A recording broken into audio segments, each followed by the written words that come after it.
Bienvenue sur Africa 24 et merci de nous rejoindre dans cette émission consacrée au double scrutin législatif et présidentiel du 29 novembre prochain ici au Burkina Faso, d'où nous émettons en direct. Nos invités sont déjà avec nous. Marie-Angèle, le thème du jour.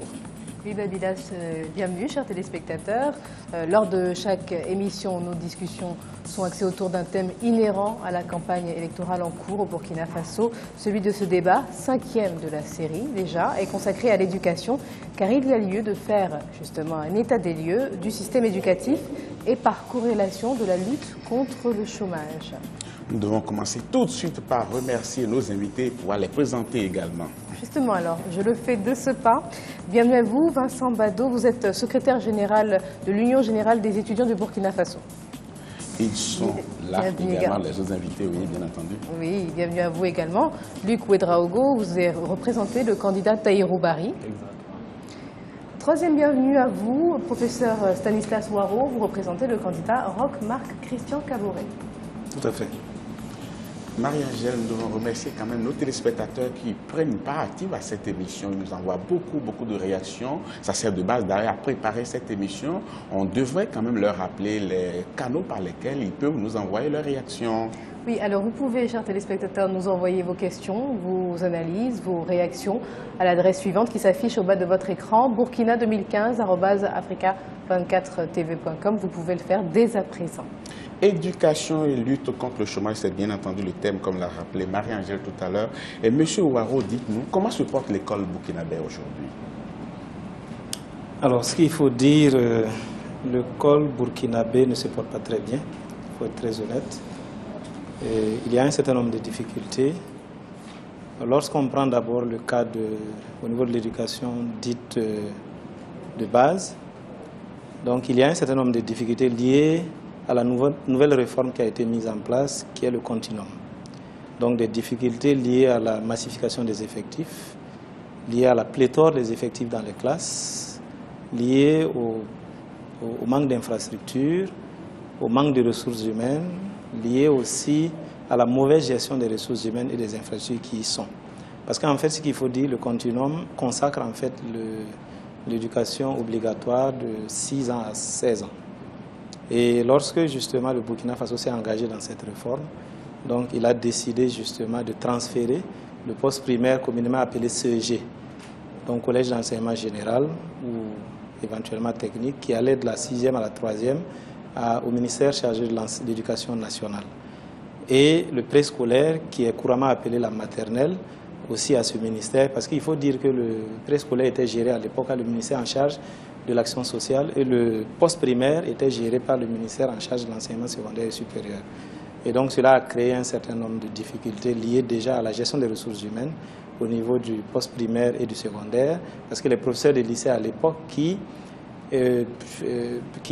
faisaient leur volume horaire de la 6e jusqu'en terminale se voyaient déjà obligés d'avoir leur volume horaire de la seconde à la terminale. Et maintenant, les professeurs de CEG retournaient au ministère de l'Éducation nationale. Et ça a eu pour conséquence, en fait, de créer un problème de gestion et de gestion même des volumes horaires. Parce que vous vous retrouvez donc avec des enseignants du secondaire qui pouvaient enseigner de la 6e en terminale, mais qui, au regard de la nouvelle configuration, enseignent de la seconde à la terminale. Donc là, on s'est focalisé un peu, permettez-moi de vous arrêter pour continuer ce tour de table. Je me tourne vers vous, Monsieur Bado. Alors, justement, on s'est plus focalisé là sur le primaire et le secondaire, mais au niveau de l'enseignement supérieur, alors quel est, on va dire, l'état des lieux? Quelles remarques pouvez-vous faire concernant justement le système éducatif au Burkina Faso? Merci. Je rappelle donc que je suis secrétaire général de l'Union générale des étudiants burkinabés et non Burkina Faso. Alors rapidement sur la question donc de l'enseignement supérieur, alors il faut dire que l'enseignement supérieur se trouve dans un chaos dans nos universités donc au niveau du Burkina Faso. Et ce chaos a été, j'allais dire, accentué avec l'application hasardeuse je pèse mes mots, hasardeux du système licence, master, doctorat, un système qui a été concocté dans les années 2009 et qui a été appliqué sans aucune mesure d'accompagnement. Ce qui fait que les problèmes que les étudiants vivaient de par le passé, ces problèmes-là se sont accrus. Et donc, c'est un peu le bilan qu'on peut faire à l'étape actuelle de l'enseignement supérieur dans notre pays. Voilà. Et donc, ajouter aux problèmes d'infrastructures qui sont là, le problème de manque d'enseignants, le problème donc, de conditions sociales de l'ensemble des acteurs de l'enseignement supérieur de façon générale. Et vous suivez un peu comment il y a par moments des crises donc, au sein de l'université. C'est les manifestations de cette crise profonde dans laquelle se trouvent nos universités publiques à l'étape actuelle et contre lesquelles nous nous battons en tant qu'organisation d'étudiants à caractère syndical. Monsieur Ouedraogo, dans l'état des lieux fait par M. Ouarou tout à l'heure, il a parlé d'effectifs pléthoriques, d'insuffisance de support pédagogique, de pénurie d'enseignants et d'insuffisance d'infrastructures. Comment en est-on arrivé là, en fait? Ok, merci beaucoup. Je pense que le problème qui se pose avec l'éducation à l'étape actuelle, comme l'état des lieux a été fixé par M. Ouarou, c'est que tout a commencé d'ailleurs depuis les années 2000 avec l'année invalidée, qui a fait qu'il y a eu des étudiants qui sont venus trouver d'autres étudiants qui n'avaient pas bougé. Alors, le problème est que dans une même classe, on peut se retrouver avec un effectif qui a été multiplié par 2, alors que cela n'avait pas été prévu au départ. Donc ça fait que, du coup, l'enseignant se retrouve face à une pléthore d'étudiants en face de lui, les infrastructures n'ont pas suivi, et avec ça, présentement, nous avons vraiment des difficultés réelles parce que le problème d'infrastructure et d'enseignants se pose. Afin de mieux comprendre ce décor qui est planté par nos invités sur ce plateau, nous allons voir un élément d'illustration. Oui, Papi Lascar, l'éducation est l'action de développer un ensemble de connaissances, de valeurs morales, physiques et intellectuelles. Elle commence a priori dès le bas âge, en théorie, car tous les enfants du Burkina Faso n'ont pas forcément accès au système scolaire. Des disparités existent encore entre les filles et les garçons. Les infrastructures ne permettent parfois pas de dispenser un enseignement de qualité. Alors comment faire pour y remédier? Élément de réponse dans ce reportage de Wendiam Valentin Compaoré, notre correspondant. Burkinabé est-elle en crise?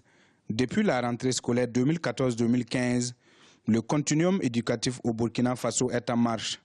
Un système que présentent les autorités du pays comme une réforme qui vise à rendre le système éducatif cohérent, plus fonctionnel et plus adapté aux besoins du développement socio-économique et culturel du Burkina.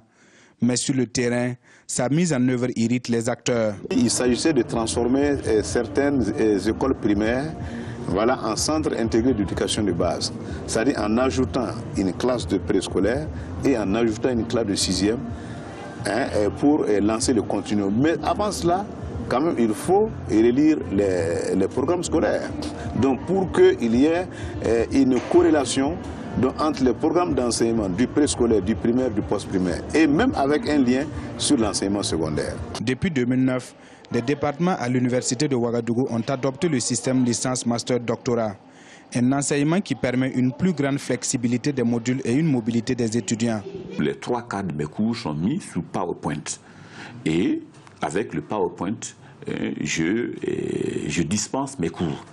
Bon, je n'ai plus besoin, dans ces conditions, de passer 50 heures de temps à enseigner, les étudiants. Mais si le système LMD est apprécié, sa mise en œuvre pose de nombreuses difficultés. Un enseignant peut faire, qui est programmé en octobre, il vient débuter son cours en juillet, soit 6 mois ou 7 mois après. Je ne pense pas que c'est le système LMD qui commande cette indiscipline professionnelle. Je pense plutôt que c'est les hommes qui nous mettent dans ce chaos. Quand nous faisons une évaluation, par exemple, les copies sont censées nous revenir en 2 semaines maximum avec un jury qui est censé être mis en place. Mais nos professeurs nous les ramènent 8 mois ou 10 mois après. Aujourd'hui au Burkina, le taux brut de scolarisation est de 80%. Et chaque année, environ 500 000 enfants arrivent au CP1. Quant à l'université de Ouagadougou, qui a été fondée en 1974 avec seulement 374 étudiants, elle compte de nos jours plus de 70 000 étudiants inscrits. Quelles alternatives pour un enseignement dont les contenus sont de plus en plus décriés par des observateurs qui souhaitent une réorganisation des contenus en fonction des besoins professionnels du Burkina?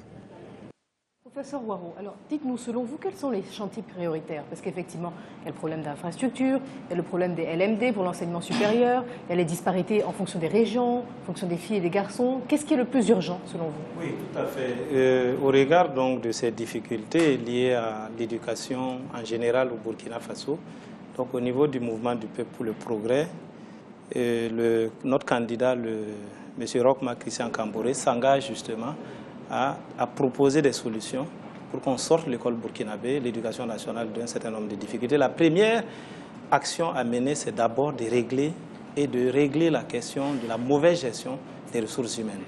Par la création d'un ministère, il s'est engagé à le faire, à créer un ministère, s'il est élu, de l'éducation nationale qui irait du préscolaire jusqu'en terminale, pour mutualiser les ressources humaines, pour mutualiser donc les infrastructures et le matériel, etc. Ça, c'est déjà la première action. La deuxième, c'est qu'au Burkina Faso, là, c'est toujours dans le cadre donc, de l'éducation nationale. Je parlerai de l'enseignement supérieur tout de suite, très rapidement. Donc, à ce niveau, il y a dans notre pays environ 4000 classes, 4000 écoles non normalisées, c'est-à-dire des écoles de 3 classes, alors que les écoles normales sont à 6 classes. Donc, il s'engage à faire en sorte que d'ici 2020, toutes les écoles soient normalisées. Et ensuite, ce qu'il faut dire aussi, on a 3760 écoles environ qui sont des écoles sous paillotes ou sous abri précaire. Et il s'engage justement dans son programme à travailler à ce que cette question soit résorbée d'ici 2020. Alors, la question du personnel aussi, c'est de travailler à ce que donc, le personnel enseignant soit formé et qu'il soit donc recruté à un pourcentage qui est fait à ce niveau. Donc voilà un certain nombre d'actions prioritaires, des chantiers prioritaires au niveau de l'éducation nationale. Et au niveau de l'enseignement supérieur, je voudrais corriger le LMD d'abord avant de proposer des actions prioritaires. Le LMD a commencé à être mis en œuvre à partir de 2005. C'est en 2009 que l'application pratique a commencé à l'Université de Ouagadougou. Donc c'est à partir de 2009 que cela a commencé. Donc ce n'est pas hasardeux, il y a un travail qui a été fait, mais il y a un certain nombre d'actions qui n'ont pas pu se faire. Alors ce qui fait dire au niveau de l'enseignement supérieur, il y a 2 actions qui se posent devant nous. La première, c'est de dire qu'on est effectivement dans un chaos total, comme le dit M. Bado, et de fermer les universités pendant 2 ans, par exemple, à l'Ivoirienne, et puis de sereinement travailler à les remettre à niveau. C'est ce que vous avez prévu? Non, ce n'est pas ce que nous avons prévu. Ça, un candidat l'a prévu. Donc ça, c'est le premier scénario. Et puis, donc, sereinement de réorganiser et de revenir. Mais le danger qui se pose pour cette solution, pour ceux qui proposent cette solution, c'est que, par exemple, cette année, nous avons 27 000 bacheliers et 3 000 qui viendront de la diaspora. Donc, on a environ pour cette année 30 000 bacheliers. Et quand on regarde la progression du nombre de bacheliers, cette année 30 000, parce qu'ici, on doit fermer, c'est après les élections, donc on ferme à partir de janvier, c'est 30 000 à attendre. L'année prochaine, on aura autour de 40 000. Donc ça fait 70 000 et l'année suivante autour de 45 000 à 50 000 si la progression du nombre de bacheliers. Donc on sera à 120 000 bacheliers à gérer quand on va réouvrir. Ça c'est intenable. C'est pour cela que nous disons que la solution de fermer pendant 2 ans, comme cela a été proposé par certains, et de revenir après, n'est pas une bonne solution. La solution c'est de continuer d'investir. Investir comment? La première des choses, c'est de mobiliser tous les partenaires, qu'ils soient nationaux, internationaux, régionaux, autour de la question de l'enseignement supérieur, en inscrivant l'enseignement supérieur d'abord comme priorité nationale. Ça, c'est un engagement de notre candidat. Et ensuite, de mettre en œuvre donc, la construction d'infrastructures, de créer donc, un certain nombre d'infrastructures, de créer une université virtuelle du Burkina Faso. Oui. De revenir sur chacun de ces aspects-là. Monsieur Bado, dès que vous avez pris la parole tout à l'heure, vous avez dit que l'école burkinabé est dans une situation chaotique. Et quand on essaie de situer les responsabilités, apparemment les étudiants aussi ont une part de responsabilité. Hein. Ils ont une part de responsabilité de par les grèves perlées, de par les mouvements qu'ils organisent le plus souvent. Mais en faisant ces mouvements, est-ce que vous avez souvent solution aux problèmes que vous posez? Ok, merci. Mais avant, je voudrais maintenir mon mot. L'application du système LMD dans notre pays a été de façon hasardeuse. L'application du système LMD dans notre pays a été hasardeuse. Même si ça a commencé en 2005, le résultat que ça a donné de 2009 à aujourd'hui peut nous amener à dire que c'est de façon hasardeuse que le système LMD a été appliqué dans notre pays. Et sur quoi le deuxième élément, dire que c'est hasardeux, quand je dis de façon hasardeuse, je veux dire que quand on veut trouver un nouveau système pour l'enseignement supérieur, il y a quand même des conditions à réunir avant d'appliquer ce système-là. Les conditions d'infrastructure, les conditions d'enseignants. Vous savez que, par exemple, à l'université de Ouagadougou, dans les universités publiques de Burkina Faso, lors des états généraux, il était dit qu'il y a un enseignant pour 111 étudiants. Ça, c'est de façon générale. À l'université de Kourou, il y avait un enseignant pour plus de 350 étudiants. Alors que les normes de l'UNESCO disent qu'il faut un enseignant pour 25 étudiants au minimum et 45 étudiants au maximum. Donc vous voyez que réellement, rien n'a été prévu avant l'application du système LMD. Donc vous voulez dire que le système LMD n'est pas du tout applicable aujourd'hui au Burkina Faso? Dans les conditions actuelles de Burkina Faso, le système LMD n'est pas applicable. C'est d'ailleurs pourquoi nous demandons sa suspension. Deuxième élément, en rapport donc avec les mouvements donc, de nos manifestations, je voudrais rappeler quelque chose. Un étudiant qui vient à l'université, lorsqu'il prend sa fiche et qu'il le remplit, il ne s'oriente pas dans une filière pour faire de la grève. Non. C'est les conditions matérielles d'existence qui l'amènent à poser ces problèmes sur le terrain. Voilà. Et donc, il faudrait même féliciter les étudiants parce que c'est grâce à ces luttes-là qu'il y a toujours un minimum d'enseignement supérieur pour les enfants du peuple. Parce que vous vous rappelez donc, en 2000, je rappelle, en 2000 par exemple, il y a eu ce qu'on appelle le système intra-extramuros. À quoi ça consistait? Ça dit que l'étudiant qui gagnait le bac n'avait plus accès automatiquement à l'université. Il devait faire un test. S'il échoue au test, il est extramuros, c'est-à-dire qu'il devait rester en fait, dans son village et le pouvoir promettait de lui envoyer des courriers par correspondance. Le pouvoir auquel les gens ont participé pendant 26 ans, ils ont sauté du bateau et qui nous promettent autre chose aujourd'hui. Donc, vous voyez, donc les étudiants ont dit que ce n'était pas correct et donc ils se sont battus. Et ça conduit donc à ce que le candidat du parent disait à l'année invalidée. Mais est-ce que c'est les étudiants qui ont revendiqué l'année invalidée? C'est le pouvoir qui a invalidé l'année. Donc s'il y a un retard dans les universités publiques, je vais dire, ceux qui sont responsables de ce retard-là, ce sont les pouvoirs publics et non Justement, les M. Ouedraogo, on essaie de situer un peu les responsabilités avant d'avancer dans le débat. Il y a d'une part les étudiants, d'autre part les enseignants aussi, et la troisième partie se trouve être l'État. Finalement, qui a le plus de responsabilités dans le fait que le système éducatif, notamment l'enseignement supérieur, ne soit pas adéquat, ne soit pas approprié et ne réponde pas aux attentes à l'heure actuelle? Ok, merci. Moi, de prime abord, je dirais que le premier responsable, c'est l'État. Parce que quoi qu'il en soit, les moyens lui appartiennent, les étudiants et tout.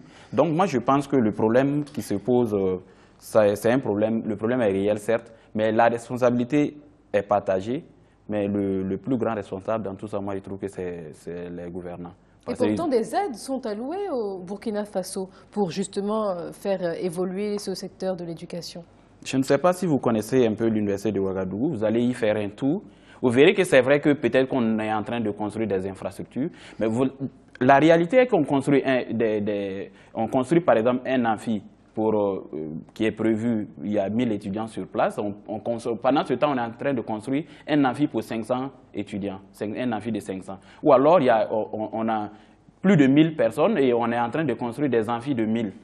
Alors qu'on a, comme l'a dit le représentant du candidat du mouvement pour le progrès, le MPP, chaque année, le nombre de bacheliers augmente. Donc, en prévision, il faut construire des infrastructures qui vont répondre pour des besoins de au moins 5 ans, 10 ans.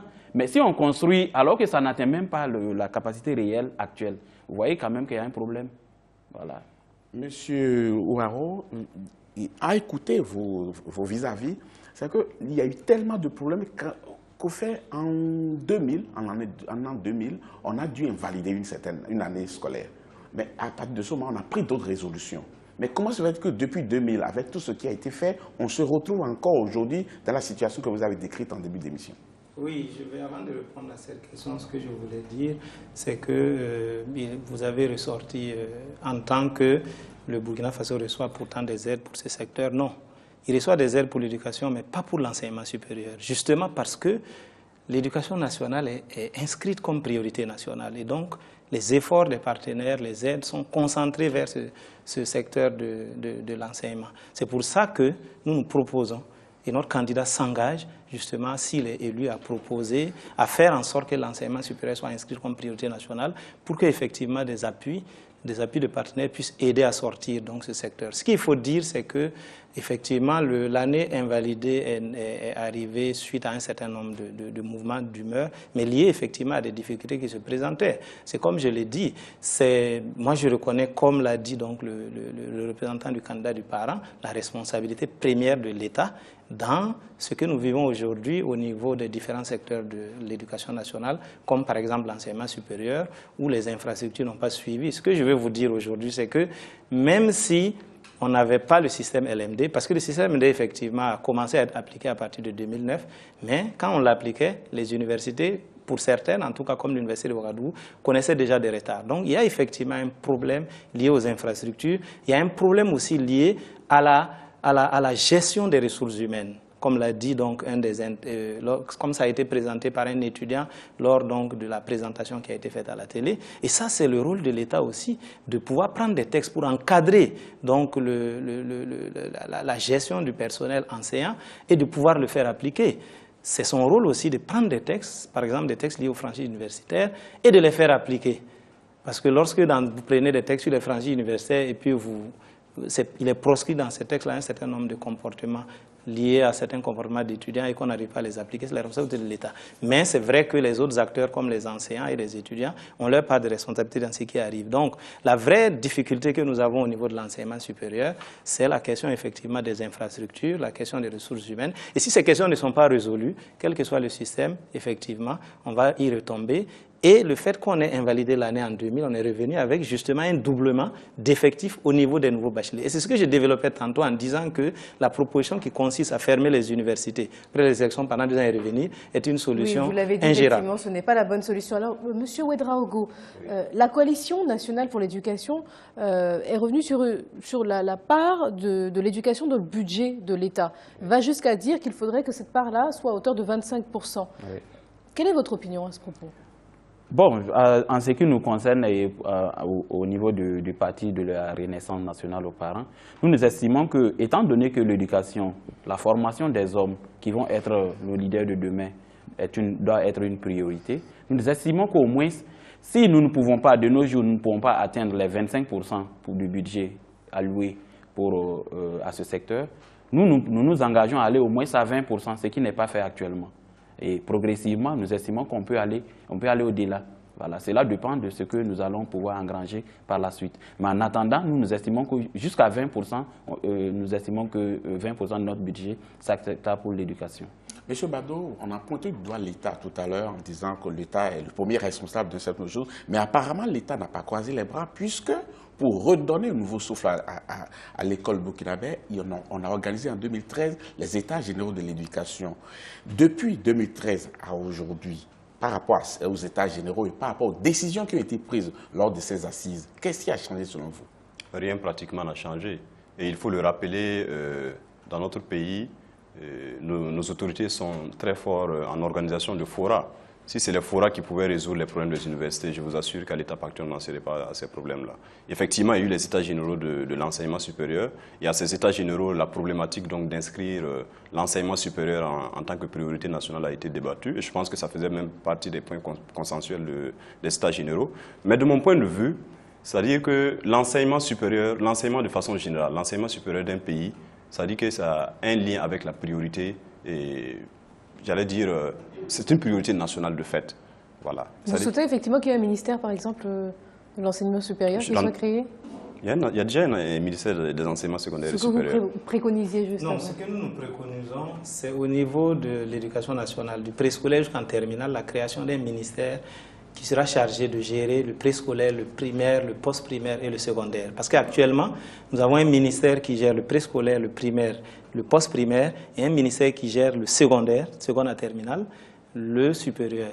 Et ça, ce n'est pas bon parce que les enseignants du secondaire et du post-primaire se mélangent et ça pose un problème sérieux. Donc vous voulez scinder ça en deux? Non, nous voulons justement que l'enseignement secondaire sorte du ministère de l'enseignement supérieur et qu'il soit confié au ministère qui gère le poste primaire. C'est ce que nous avons dit et nous souhaitons que ce soit inscrit comme priorité nationale. D'accord. Alors l'enseignement supérieur. Donc, voilà.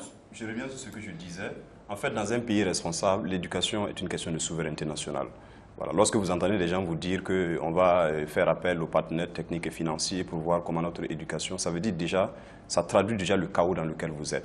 Parce que la situation de crise dans laquelle notre éducation est tombée, elle date depuis 1990. Et 1990, c'est l'application des programmes d'ajustement structurel. C'est depuis cette date donc que notre État, progressivement, s'est désengagé donc de l'enseignement de façon générale et de l'enseignement supérieur de façon particulière. Donc, si on veut réellement donner un visage humain à notre enseignement, si on veut que notre enseignement produise les fruits dont nous souhaitons qu'elle produise, c'est véritablement que ceux qui prennent le pouvoir prennent l'engagement de rompre avec le programme d'ajustement structurel. Malheureusement, vous lisez l'ensemble des programmes, aucun effectivement des candidats ne se propose donc de rompre avec les programmes d'ajustement structurel qu'on appelle aujourd'hui pompeusement stratégie de croissance accélérée et de développement durable. Donc c'est une question de souveraineté nationale. Et deuxième élément, ça c'est vraiment un problème structurel, mais les questions conjoncturelles, c'est comme nous l'avons dit, les questions d'application hasardeuse du système LMD et du continuum. À l'étape actuelle, il faut que les gens prennent l'engagement de suspendre effectivement ces systèmes-là, de réunir les conditions avant de revenir. Sinon, c'est toute une génération d'élèves et d'étudiants qu'on massacre. Monsieur Ouedraogo, Monsieur Badou disait tout à l'heure que depuis 2013, on a organisé les états généraux, rien n'a changé. Mais qu'est-ce qui n'a pas fonctionné en fait? C'est la volonté politique qui ne s'est pas manifestée ou bien c'est les moyens qui ont fait défaut? Parce que si le même État qui a pris sur lui d'organiser les états généraux, ce n'est pas pour ranger les résolutions dans le tiroir. Bon, moi, à mon humble avis, je dirais que ça doit être probablement les deux qui ont manqué, la volonté politique et peut-être le manque de moyens. Mais je dirais beaucoup plus le manque de la volonté politique parce que il y a eu d'autres choses qu'on a eu à réaliser après les États généraux. Et d'ailleurs, quand on s'est engagé à faire les États généraux, c'est dans l'intention de résoudre le problème qui sera dégagé. Mais malheureusement, si le problème n'a pas été résolu, bon, peut-être soit il n'y avait pas les moyens, soit alors on n'a pas prévu, on n'a pas fait une bonne planification avant de faire ces États généraux. Professeur Ouarou, M. Badou semble dire qu'effectivement, dans les programmes des différents candidats qui sont proposés, burkinabé, il n'y a pas cette rupture avec les programmes, notamment vous disiez le programme d'ajustement structurel. Est-ce que vous êtes à même de me démontrer le contraire sur ce plateau? Moi, ce que je voudrais dire, c'est que le Burkina Faso fait partie, même si c'est un pays souverain, c'est tout à fait juste, il fait partie quand même des regroupements régionaux et internationaux, d'abord sous-régionaux. Donc c'est l'Union économique et monétaire ouest-africaine, et ensuite la CEDEAO et au-delà. Et pour ce qui est de l'enseignement supérieur, nous faisons partie donc de ce que nous appelons le Conseil africain et malgache pour l'enseignement supérieur. Donc nous travaillons justement avec donc, ces structures-là qui sont des partenaires avec lesquels nous souhaitons effectivement développer notre enseignement supérieur. C'est vrai qu'il a parlé tout de suite de la SCAD, mais une évaluation de la SCAD en principe sera faite. Et lorsqu'elle est faite, même on tirera des enseignements et puis on verra dans quelle direction y aller. Mais je ne peux pas dire tout de suite, et notre candidat ne dira pas tout de suite, bon, dès que j'arrive, je vais rompre avec les institutions internationales, je vais faire ceci. Le Burkina Faso ne peut pas vivre en vase clos. Ça, c'est totalement illusoire et je dirais irresponsable. Maintenant, c'est pour cela que nous proposons des alternatives. Suspendre le système LMD, suspendre le continuum. J'ai dit, il faut faire attention. Et au niveau du continuum, le Burkina Faso s'est engagé dans un certain nombre d'actions. D'abord, les objectifs du millénaire pour le développement, donc l'éducation pour tous et tout. Ce qu'il a engagé à aller vers le continuum. On ne peut pas venir tout de suite dire on arrête, non. C'est une évaluation. Notre candidat s'engage à faire une évaluation du continuum, mais à continuer d'investir pour que les choses continuent. C'est pour ça que nous avons dit, par exemple, pour ce qui est de l'enseignement supérieur, ce que nous proposons, c'est qu'au-delà de ce que les gens racontent, parce qu'on a 30 000 bacheliers cette année, qu'on le veuille ou pas, ils sont là. On n'a pas assez d'infrastructures. Même si aujourd'hui on nous donne 500 milliards, en un mois on ne peut pas construire des infrastructures pour accueillir ces 30 000. Il faut être réaliste. Il ne faut pas être... Donc nous, ce que nous proposons, c'est de faire donc contribuer l'ensemble des acteurs, et dont le privé national. Parce que ce qu'il raconte n'est pas vrai. Nous, dans notre programme, le candidat s'engage, par exemple, à faire en sorte, et ça se développe en Côte d'Ivoire et au Sénégal, à faire en sorte que l'enseignement supérieur privé puisse contribuer à soulager l'enseignement supérieur public par l'orientation d'un certain nombre de bacheliers. C'est très timide. On a autour de 300 qui sont orientés. Nous, on souhaiterait effectivement à terme qu'on puisse arriver à 10 000, 15 000. En Côte d'Ivoire, cette année, ils ont orienté 50 000 bacheliers dans l'enseignement supérieur privé. Mais l'enseignement supérieur privé qui a fait l'objet donc de l'assurance qualité à travers le CAMES. Et nous avons un certain nombre d'universités privées, d'institutions d'enseignement supérieur privé, effectivement, qui devraient pouvoir contribuer à cela, à la charge de l'État. Merci beaucoup, M. Ouarou, pour faire un dernier tour de table rapidement afin de clore le volet éducation de cette émission. Nous sommes en campagne électorale et un candidat qui a le soutien des étudiants est sûr quand même de faire un très bon score dans cette élection. Et qu'est-ce que les étudiants attendent? Quelle est l'exigence que font les étudiants par rapport au candidat? Qu'est-ce que l'étudiant veut voir dans le projet de société d'un candidat afin de pouvoir s'engager derrière ce candidat-là? Alors, balisez-nous le terrain un peu. Vous attendez quoi concrètement, M. Ok, merci. Ce que nous attendons donc, c'est ce que nous avons dit, qu'un candidat puisse dire qu'il rompt avec les programmes d'ajustement structurel. Mais comme vous l'avez, vous auriez entendu, il n'y a aucun candidat donc de la rupture, personne donc ne s'engage à sortir donc du programme d'ajustement structurel. C'est pas la seule condition, bien entendu. C'est une des conditions préalables si on veut effectivement résoudre les questions donc, de notre éducation. Alors, vous voyez même que des candidats sont en train de dire qu'en principe, on va voir ce qui sera fait. Alors qu'en principe, lorsque vous allez en campagne électorale, ça veut dire que vous avez déjà quelque chose de concret que vous proposez donc aux masses. Alors, pour les étudiants... Mais il y a des dossiers que vous ne prenez en main qu'une fois que vous êtes élu, tout de même. Mais sur les questions concrètes, par exemple sur la question de l'éducation, on ne devait pas être à une étape où on continue de réfléchir. On doit trouver des solutions et sur la base de ces solutions, les gens vont les analyser. Et c'est pourquoi nous disons que au niveau des étudiants, l'UGEB a dit clairement aux étudiants de se départir des élections des illusions électoralistes. C'est-à-dire que les élections qui vont venir n'apporteront rien en termes de changement donc, dans le quotidien des étudiants. Vous voulez boycotter? C'est pourquoi il faut s'abstenir d'aller voter. Ah bon? Voilà, nous appelons les étudiants à s'abstenir d'aller voter. C'est-à-dire s'abstenir d'aller choisir parmi effectivement les candidats qui vont prendre le pouvoir, qui des 14 va pétiner leurs intérêts pendant 5 ans. Et de continuer à s'organiser et à se battre parce que tous les acquis... On aura quoi? Tous les acquis, un président de la République ou pas? En s'abstenant, c'est de dire qu'effectivement, nous ne partageons aucun programme qui a été des 14 candidats. Ça, c'est un. Et deuxième élément, que nous nous engageons à continuer la lutte que nous avons engagée depuis longtemps autour de nos questions, toutes nos conditions de vie et d'études. Parce que je vous rappelle que tous les acquis qui ont été arrachés dans notre pays ne l'ont jamais été parce que les gens sont alignés pour jeter un bulletin blanc dans un seau blanc. Mais c'est parce que les manifestations dans la rue ont imposé un changement. Et c'est dans ce sens-là qu'il faut continuer à éduquer les populations. Puisque nous avons deux représentants de candidats ici, Marie-Angèle, on va leur permettre quand même de répondre à cette désolation de M. Bado sur ce plateau. Les étudiants apparemment ne se retrouvent pas. Et ils attendent beaucoup du président élu. Et d'ailleurs, vont même jusqu'à, selon ce que M. Bado dit, boycotter ce scrutin parce que ce que vous leur proposez ne leur convient pas. Alors comment pourriez-vous faire pour justement les convaincre d'aller voter pour le candidat que vous représentez? Vous avez encore quelques jours, hein, la campagne n'est pas terminée. Ok. Attrapez-vous alors. Vous avez une personne à convaincre juste à votre gauche. Justement, je lui dis merci déjà de nous avoir dit à l'avance qu'ils ne vont pas voter. Ça nous donne encore l'opportunité d'essayer de voir dans quelle mesure on peut les convaincre. Mais je pense que ce qu'il a planté comme décor, c'est leur point de vue. On ne peut pas dire que ce n'est pas juste. Mais les candidats ont proposé, je pense, chaque candidat a proposé quelque chose. En tout cas, en ce qui nous concerne, nous avons proposé quelque chose. Ça ne répond peut-être pas à leurs attentes, mais c'est notre programme qu'on a proposé. Mais quelque chose, qu'est-ce que c'est? On a proposé, par exemple, d'instituer, pour nous, pour l'enseignement, il faut instituer 2 filières de formation. Parce que nous estimons que depuis l'école primaire jusqu'au CM2, par exemple, là où la classe à partir de laquelle les élèves font l'examen, le certificat d'études primaires, il y a forcément des déchets en cours de route, parce que notre système éducatif actuel produit des déchets.